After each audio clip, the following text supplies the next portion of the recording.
puitu maru puina ni eng zelangu tu chunga ma bedong su nang mani mangin Pathian Engnge ati don in shelawani isu ring tu tenena le isu ring lo tu tenena po ole poina chunin thilpoi motak mai soi kadua chu inuna voitam tak ilo pertlang to po ane mai the ani ka soi tum chu hi Khawiahnge ti na takom lai khani om hi mitam tak zawna ane reng ani nun hi ol samlo achang chuan fair lo ani zawna tam tak kanuna kannaya ke hi eng ka tinge Pathian hian min thei ngilta em ni le enga tinge ka tong trai te chhanna ni lo thingama kanat lai khan hei kan hrechiang turani ona te kan nun hi atlong purang ti hi tiang kan ni lovani ti hi kan hriatangai har sabna te kan nuna fiana te torna te hi pumpel the ni big lawani kan nuna hianin har sabna te torna te tolo tura tiang kan ni lawani kan Mahse Pathian chuan har sabna te fiana te torna kara po miom puya tiamani chuchun theveka a then chuan ziakin inda poni theya innuna inexperience nak takle hlom te kha katharau lampa ne na tangin kazir chwa sai kadua ama chu milar takania khovel pum khia tani achan chin hi ka khengai lova Mahse ka khia chun chu he ponena a khoi toi chu mal so man ni zeleni ti hi ni thilpek dong na sa heya alulul le boka amanga ti tur chuan lulul le angai ni chu chin shen David ulkar sanani thingkang tu fil tu ania thingkang pa nia an kho te chuan mo Mihring ain bong an tam zawk nia kha thingkang pa kha tangwal sual takle turu tak neki khusa nena chanchin khen tu ani amana pe ni thite pani defa chanchin hi hiat kanai nuala kan khil veng chau in thin lunga khoi ve ngai karing dev tin ka ko maya reverence wilkerson tin ka ko ngai lova mi point reverence cruz minti kadu lova hei chu isu title ani pastor kani lova ni po kani ngai dom ba lova achan chu pastor ni tur chuan do theina kani lo tu ten mo kanu puite ka fate an soi sak hian ngai na ka hello ka bible ne na vuak ngal mai ka du bai china boy kha khop mai ka in zeb lo khatiang ma chon kha ka thiam lo ni mi hi an rong kap mai tro christian te po hi an rong vele tro when I'm going to do can hold and tell you can't lem chang hong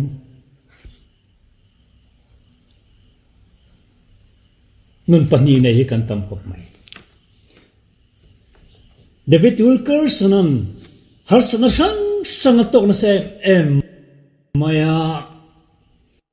Hetiang ni sin enga tinge atluk chia de lo le ti hi makkat em ani anupui khoini khan voice som pasari izat mai major operation tok nia kalahir ring chu kanupui gloria ne nan ti kha time square biak ina thuka soi lai khan chuta chuan member sing khat velan ne ya Hetianga nu puitor hi amuani kay puna tornay ka mupuya Mihring turachon tonarakha takani makati em chumo khatiang khopatuan sa sikhan ka chianu ne na imbia khan lem takina bethainia ana lai ber point David Hulkers na chuan ang mga itak atunu kumsom pathum mi chung achana kan sarawangin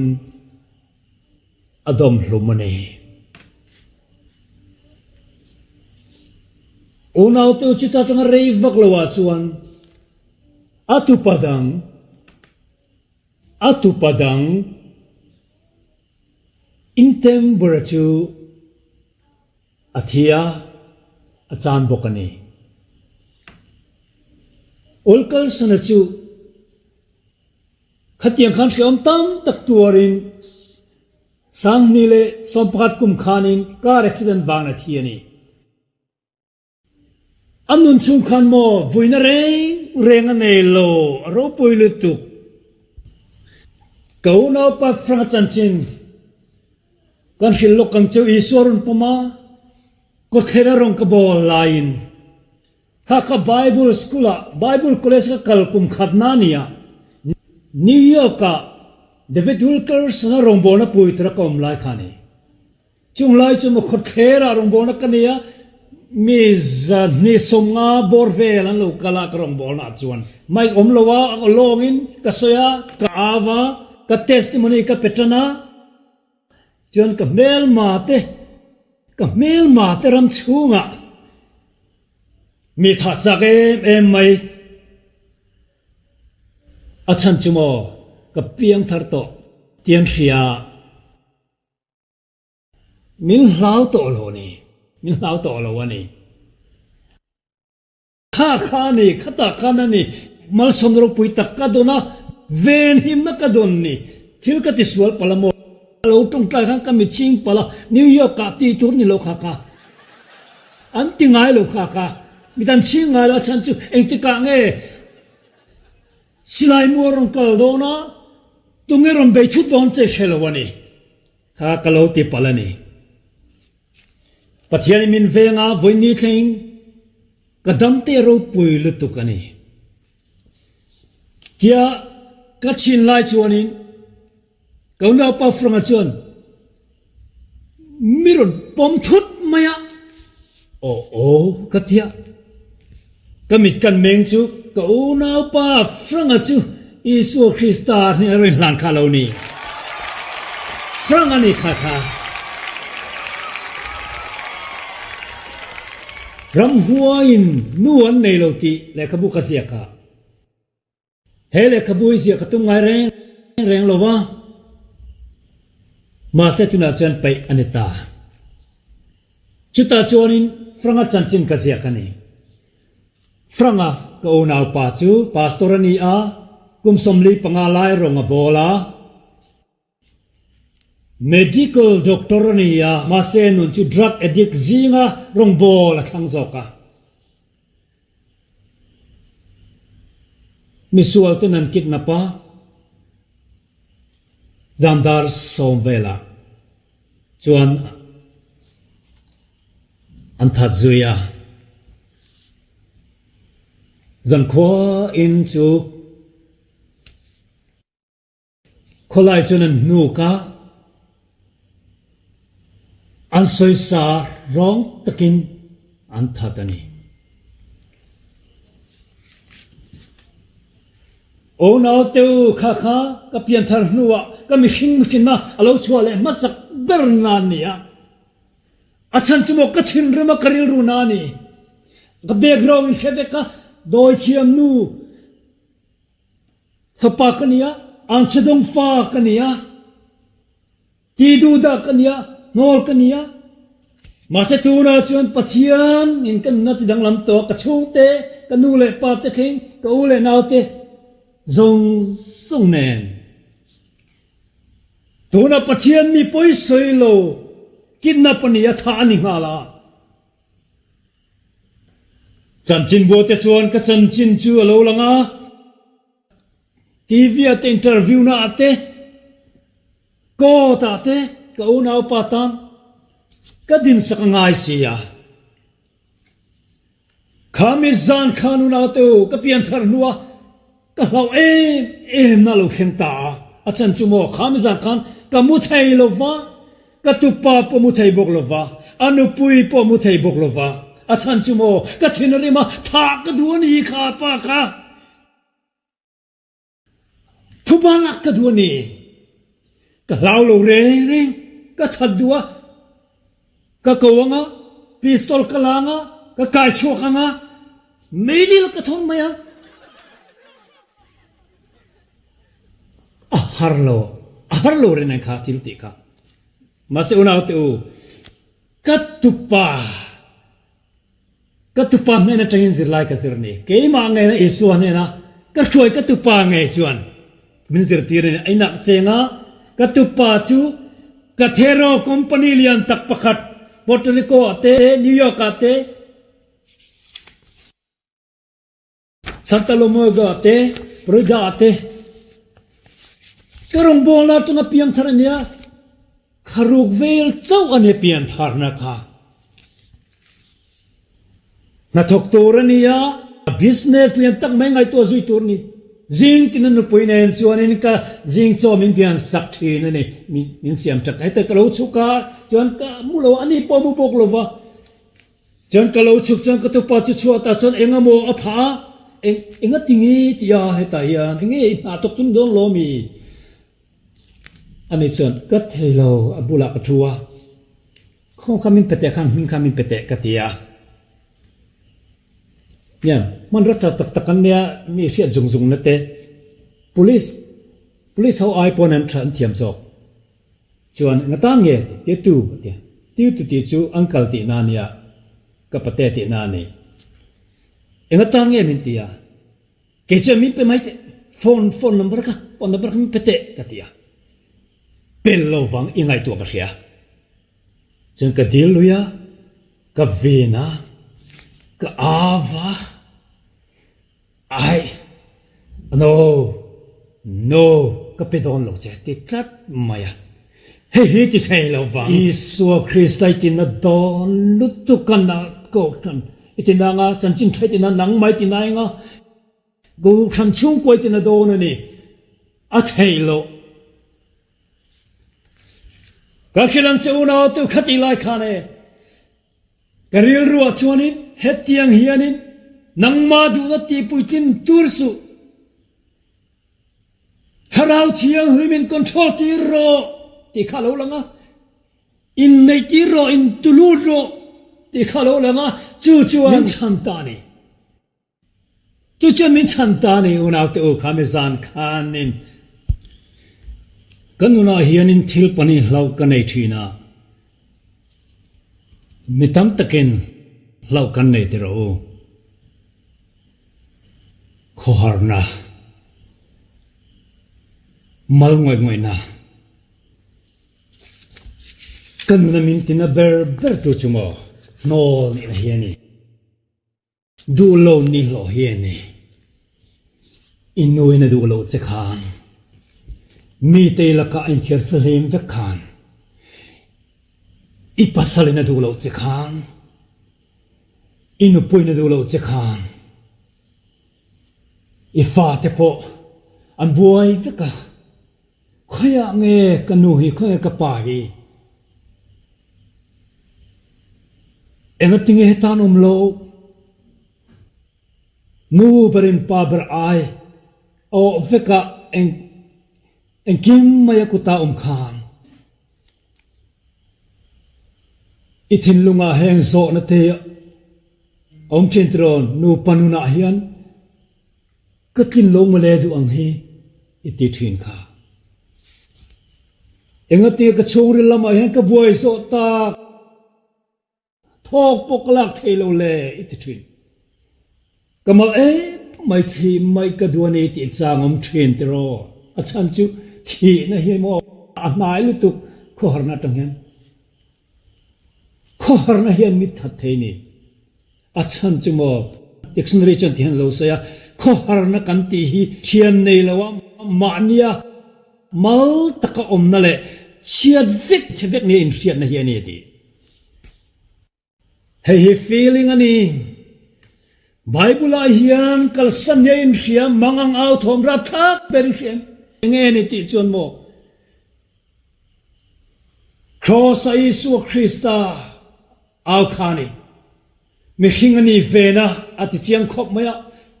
cross a khen ben i lai khan kal san ni nen ria apa chon nung lama hoi sana atak sa chu leile fan inkara khai kan ania leile fan kal sana lam tang re nganei lo ni lein khia au chua ka at tripa Chumudar thum vela chuanin Isu chu ring takinawa au chua ka Eloi Eloi lama sabarthani kapatian ngatie min kal san tinani mentira gim kal tia cross kapura gasmane ko lok indu thanda kasyama Katu sobdera ituang selin katia mite mangai takin ken kola dua takin ken kola mite katidama kachan chuaka mite kazirtira eduang jen katia tupo atopa min kalsanle karing lo reng O cross a ken beka avan rap khak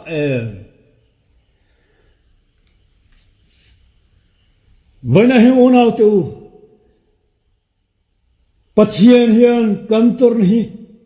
min khiat puinge ya engang pun rap khak sela min kal sanang ti khian na kan nei chin Mahse min kal san lo achan chumo ama nge na lo tuar ve towa kal san ani ve towa kan har san nei kan pian ma tangana khiani niki cruise Hetianga lutuk Mahse niki cruise Engnge tondon ar hello kaniki no pangte ano na vuak ka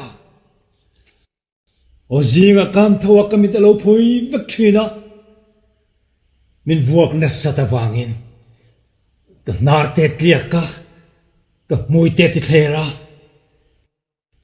ka velam nak rupan ni ati tliaka chuti chung chuani room thima min nuk paya room tereutia thisen ler mai ka hima khatiang khamin sai sathina ni khati lai khanin khoyange pathian kha om khati lai khan Bible chen tinge soile nang ero chu la tanga mil la chuak tuini ya kanu nute nangin min rin tira chu la tang rengin nangin nang makai ngatan nang chu kanu pum chunga train ka Pathian ni akhia cheni tu ngai ni akhia cheni you know ing kim kheveka engai pal tanga khia ina na khia akhia pui vekche adi kalom thian thamin mangai tu kan bulom hi chu kan mamo thin nitro Mahse khonge omta thian te chu khonge thian te chu kan lungai lang champui thin tu ni sia Mahse chu mi chu khoyange kanu khoyange kapa khoyange Pathian om khati chung song khan khonge Pathian om ti hi all du khop mai unau te o ka experience kan shit lokang cheu chan hemi chung chang hi hei evan angui anhe na ka sai to ka mangai tak Pastor Reverend Dr. Ananda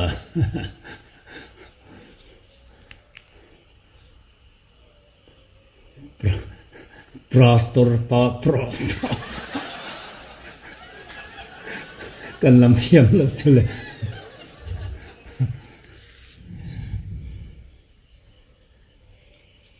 New York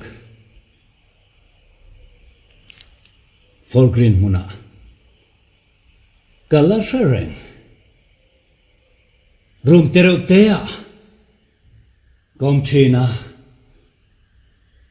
khum terote pakhat le do kan pakhat le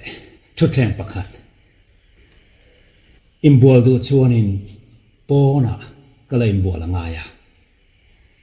for Engnge anti khakha furnace room anti mo kha chu dollar som panga pek ngai kar khata kar tin dollar som panga karu ka ngai kai to ri ka pengai lova restaurant ka kala ka ya kai zo chuan nakina ka timai zela du ka ya ka du ka odara tu maneng man sai ngam ngai lo kain chong thum na chuan ka chuklain ka choutrina ka jacket te nen chuan ka sam te chu ten kan tipang vela nunga ten chal te kan tipanga a khatila thilti dan khania dan kong puite khan kal vela pa takin kong nei tu ni om takin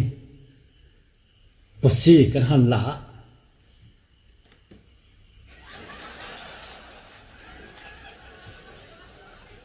pasi kan la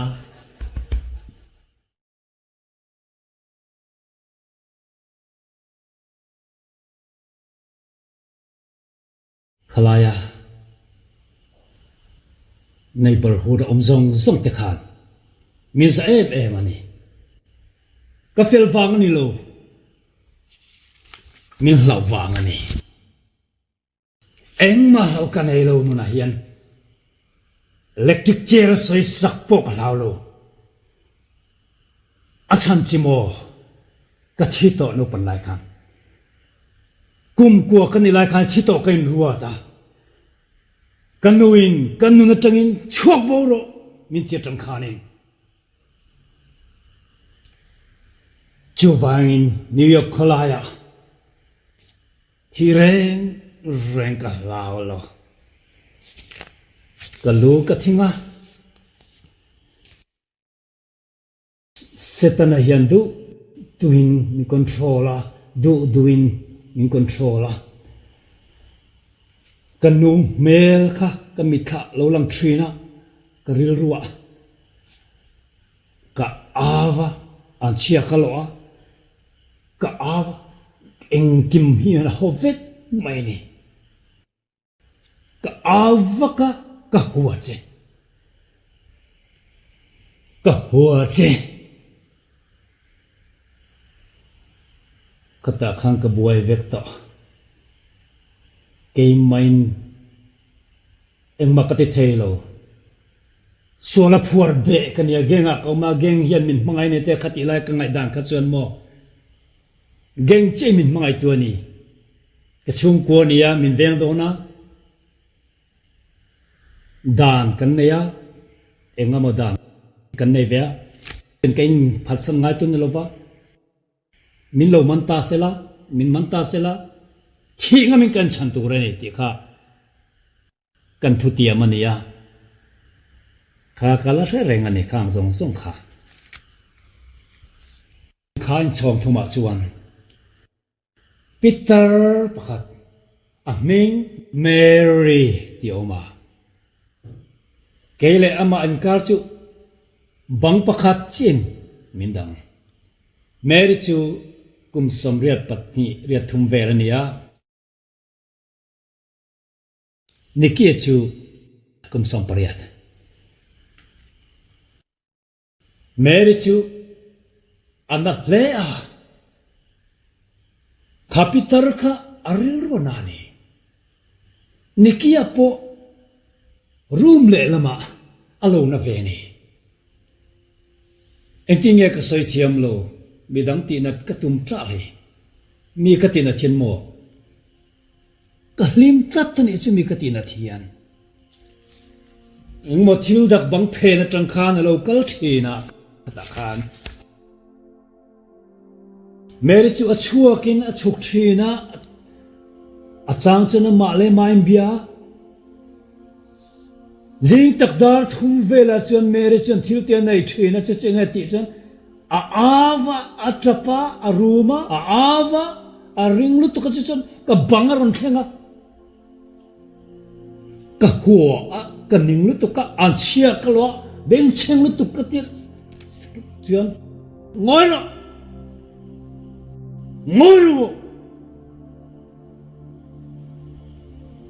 chuan ngoi ve maya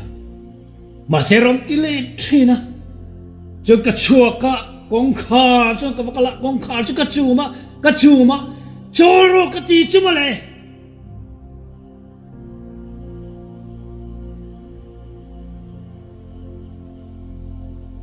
chuan ka thian te pani ka somanga kong kha chu ka ti chiang an nei zawng kruk sak vekang ka ti ani chuan chu ngoi tina thaberani chuan ka ti chia ka lu ta paisa ka zonga ma dress nuai chu kan zena paisa lo oma dollar lo oma dollar zang hi somriat avalomom em ka tani hi ka tia ru chuanin Ruma chuan kaluta chuta khalak kala thiam ten pona min lo venga Mary chu lo luta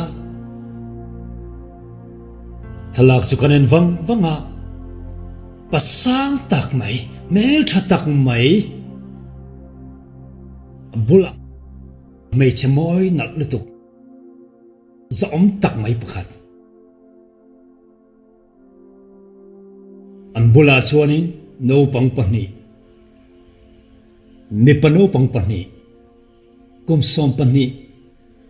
emo kum som emo vel tur om hi anoma thalak chul to hlea chu Mary tan chuan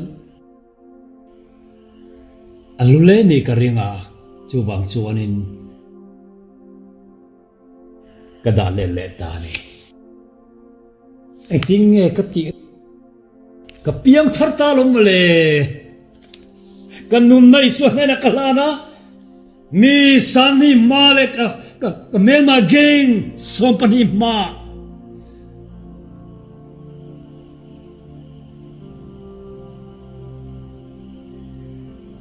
anua chuan vung tia ram doi nan thama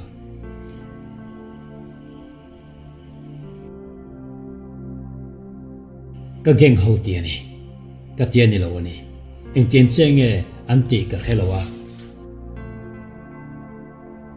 khopuya tang chuan ka chuaka Bible school a chuan mi kal tira ka pian thrata khak khat nuani Engnge mai sei le Christian mai chiate Christian mai chiate tinge ka bia kan Christian trong kampo ka thiam lo ka hello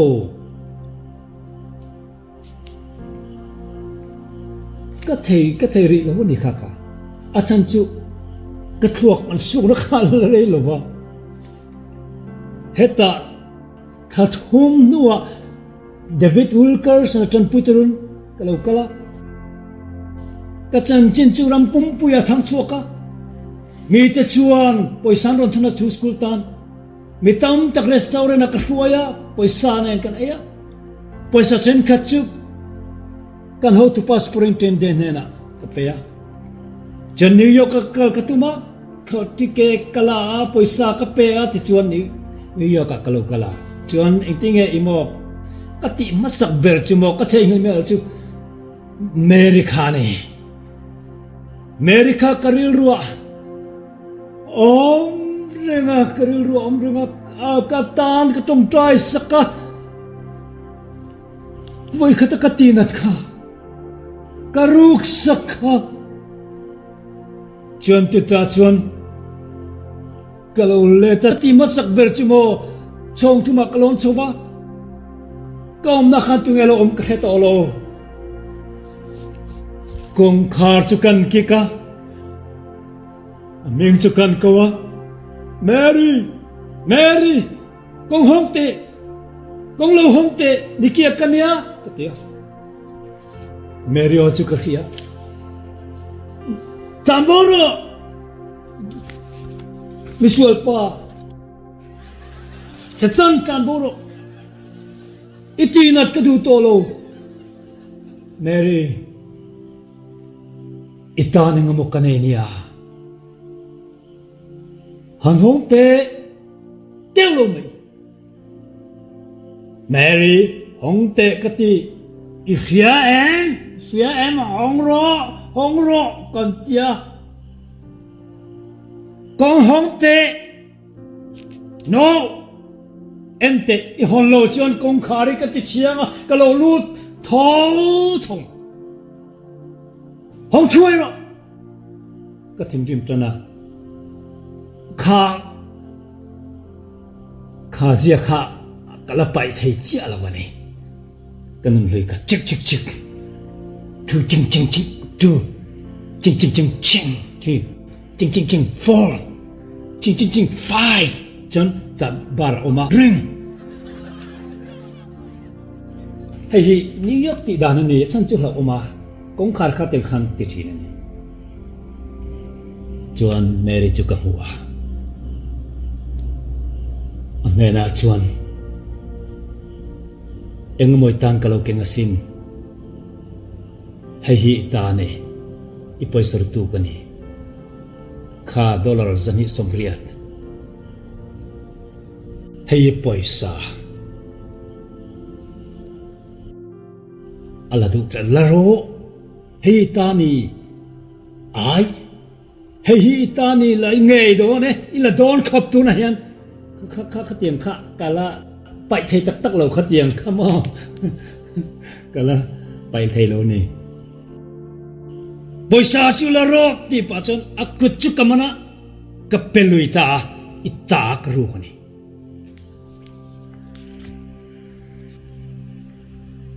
chon lok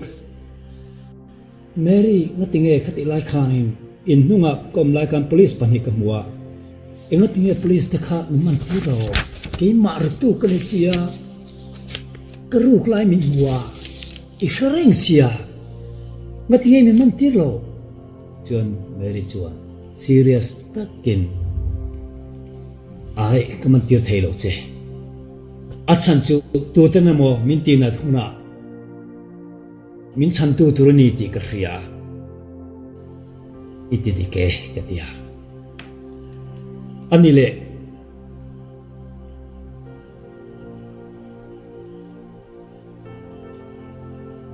anile hei thalak kha tu tengeni kha ka pasalania atiam ron ho tira heng mi pa no pang pani te ka fa pa te ani kha mei se mel tha deu kha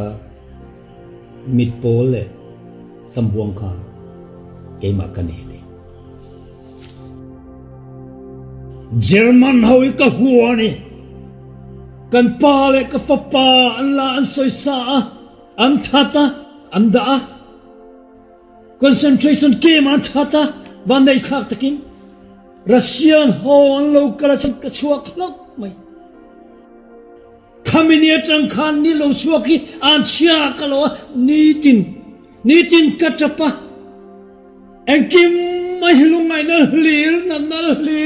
lir ani atia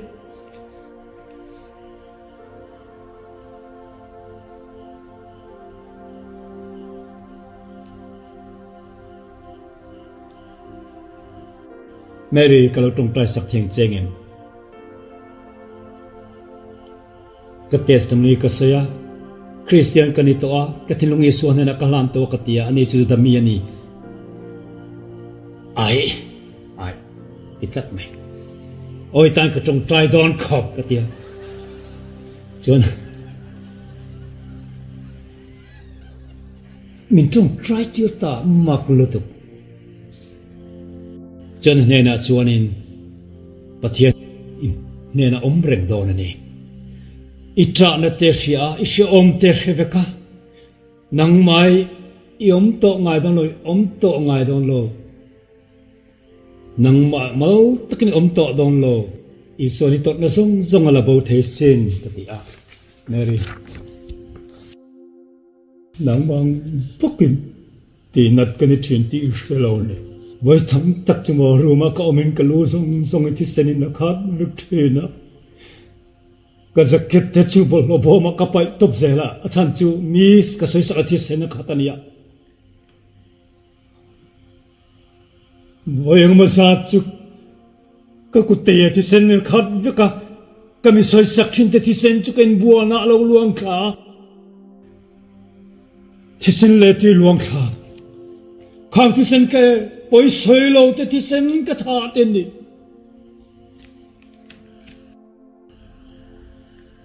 kana lutuka katinim si khak nan ka mangani khang kha min du lova min no la mal ngoi maya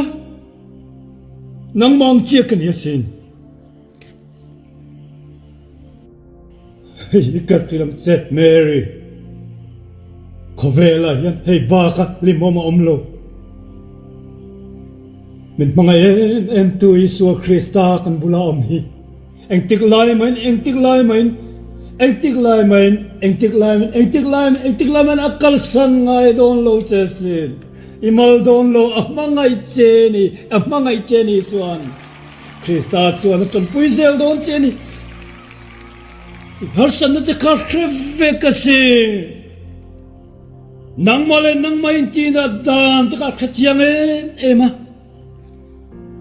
I khar na lan chua ti lan dik lo te khar khia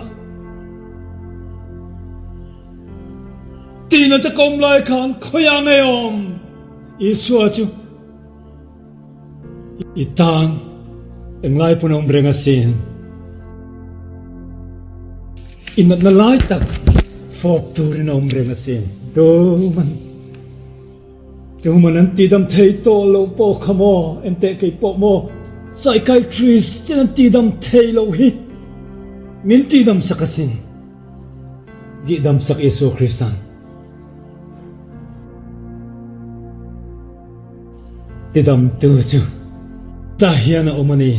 ti dam ti ta omani chu Mary ka khilani una te u in harsat na te Impuai na takai so arkhiasin at tidam du chesin I thenrim na te I real ru na te I lungai na te I khohar na te I hlau na te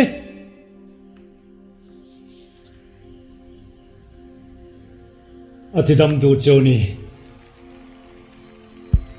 wanan in lam na kasiam don ona te u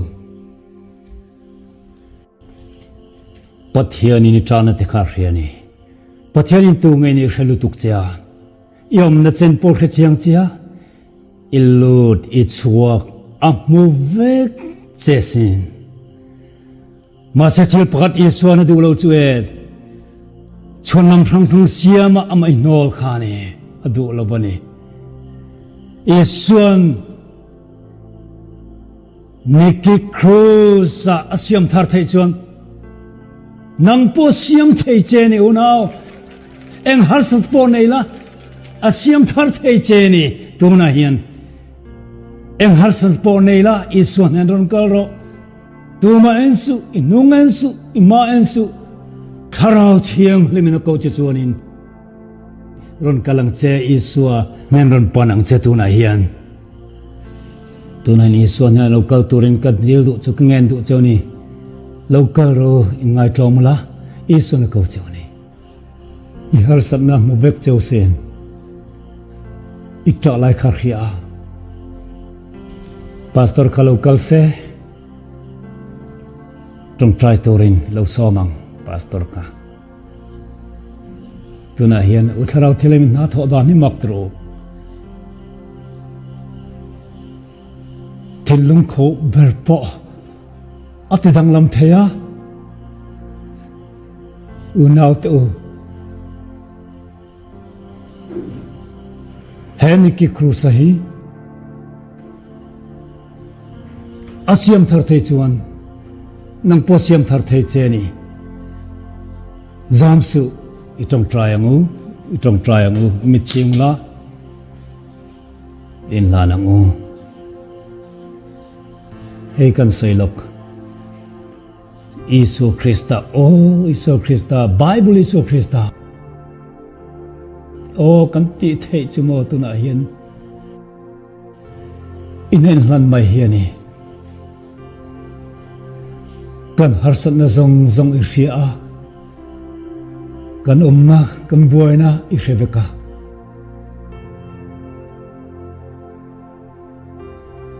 kan buaina ne kan pancheni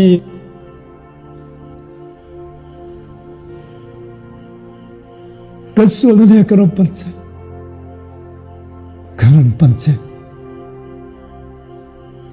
kan ne kan panche khongai takin minti damla min siam tharla mi ngai damla voina hen misual kan ni masmi ngai dam ro kan tina to sia mi ngai dam la tu na hian min tan pui ro lal pa karo panche ni khomai mi kal san su Isu mi siam tharo karo panche ni suala kan du to lova tu na hian dikit krusapo siam thar tu chuan tu na ro siam tharo ko nau te I mangai na fangin mi ro siam tharang che Hallelujah ron kalro mi ron khoi vek ro Miti miron khoyang che miron khoyang thalele kan tin lungron fobla kan naron fobla iso mingin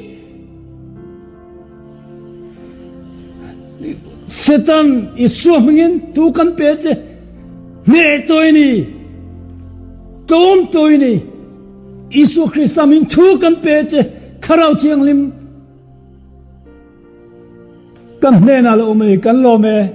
me isu kan lo me